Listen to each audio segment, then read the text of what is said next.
3 år var disse 5 øer den danske flods hovedbase. I dag ligger her dog en række boliger, kontor og kulturinstitutioner, som enten kontor eller boliger. The area we're now is called Holmen, and Holmen consists of the school, theater school and the music conservatory. And a lot of the old Navy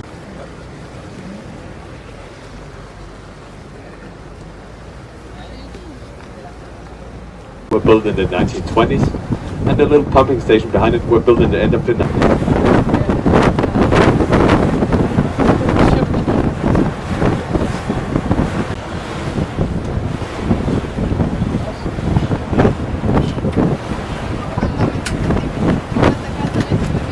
And the flag you see here is the official flag of Denmark.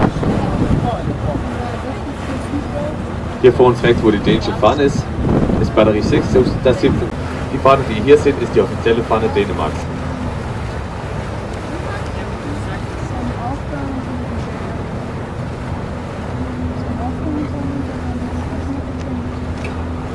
Og de hvide skulpturer, der er her foran os til højre.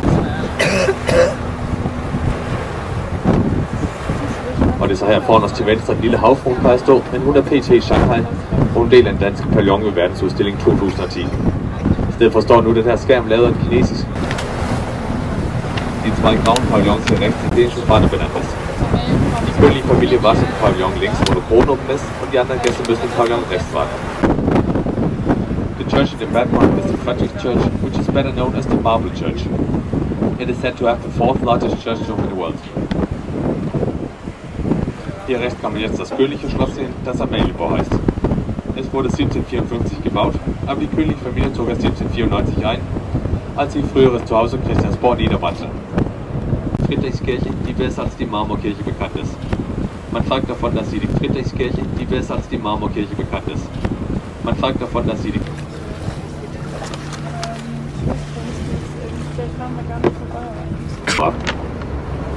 If you look up to the roof of the playhouse, you can see a number of mirrors.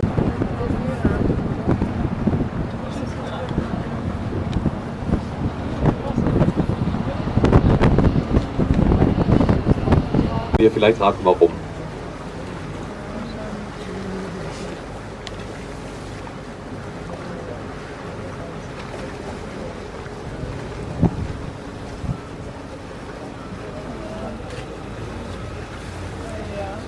Og sejler nu der lyst til at flytte over. Og samtidig gerne de folk 12 skattefrihed.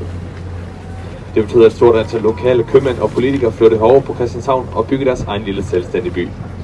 Og det var først, at Christian IV was inspired by Amsterdam, and he wanted to create a fortified town.